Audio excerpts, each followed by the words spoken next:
Je m'appelle Léa, j'ai 22 ans, je suis chef de plusieurs entreprises, jeune mariée et plus récemment jeune maman. Et pourtant, dans la vie, c'est vrai que des fois on ne me prend pas au sérieux. Bon, je vous ai pas dit pourquoi, mais c'est parce qu'en fait, je suis ce qu'on appelle donc une influenceuse. Moi, je préfère dire créatrice de contenu, parce que c'est ce que je fais depuis presque 8 ans. Créer du contenu sur les réseaux, sur plein de plateformes différentes, auprès d'une communauté aujourd'hui cumulée de 3,5 millions de personnes. Sauf qu'il y a 8 ans, le métier de l'influence, ça n'existait pas.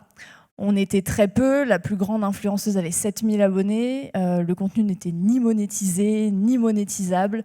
On était simplement partagé entre copines de façon assez amateur, avec une webcam dans sa chambre.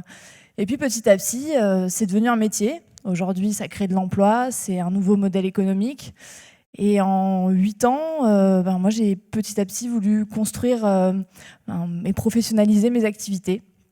Donc ça s'est réellement professionnalisé pour moi en 2013, où j'ai dû créer donc une entreprise. Je me suis faite toute seule. Je suis sortie d'un bac littéraire, donc autant vous dire que les chiffres et l'entreprise, c'était très très loin derrière moi. Et j'ai appris à écrire le contenu, à le concevoir, à réfléchir autour d'un produit, à vraiment animer, gérer une communauté, gérer toutes les parties administratives, paperasse, et puis bien sûr la partie professionnelle, puisque qui dit professionnalisation, qui dit monétisation, dit partenariat aussi avec des entreprises. Quand on est jeune, qu'on se retrouve un peu sous le feu des projecteurs, que les médias commencent à parler de nous, de notre métier, de notre univers, on a vite fait de partir un petit peu dans tous les sens. C'est difficile de se canaliser et de choisir les bonnes personnes avec qui travailler.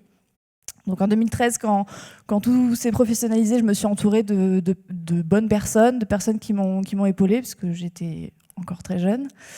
Puis en 2016, il y a eu un vrai tournant dans ma carrière, si je puis dire, puisque j'ai ouvert une deuxième entreprise. J'ai souhaité changer de support. Je suis sortie un peu des réseaux et j'ai publié mon propre livre. Je me suis auto-éditée. J'ai créé donc une société qui me permettait d'aller dans le monde de l'édition, monde complètement inconnu, monde très différent des réseaux sociaux. Donc j'ai tout fait en famille, mon père qui était graphiste, ma mère qui s'occupait de la partie administrative. Et je me suis dit, pourquoi pas se lancer, pourquoi pas découvrir ce nouveau métier. Donc le livre s'est vendu à 20 000 exemplaires, on était très contents de cette aventure.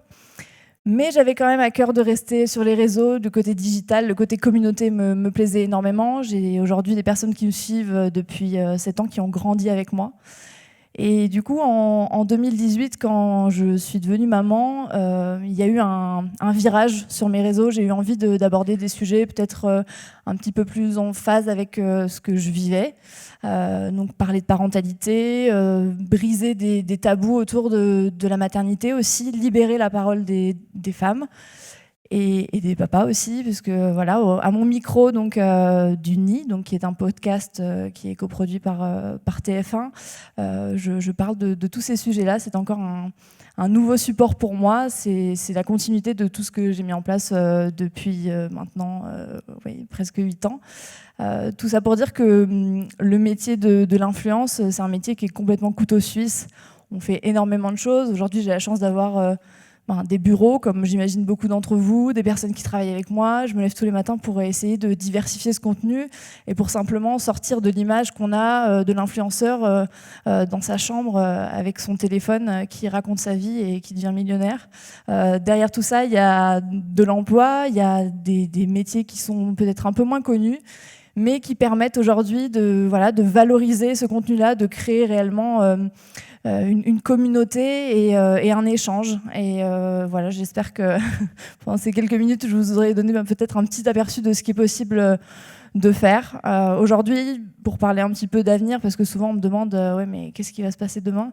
Nous, on a eu envie avec mon équipe d'accompagner les entreprises, d'accompagner les marques dans leur communication. Donc très récemment, on a ouvert une agence de conseil et on apporte notre expertise sur tous ces sujets-là, sur informer et former, sur la digitalisation, sur tous ces contenus et surtout sur l'influence, qui est un monde, je trouve, encore assez opaque.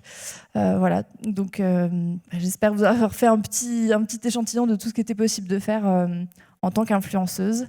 Et merci.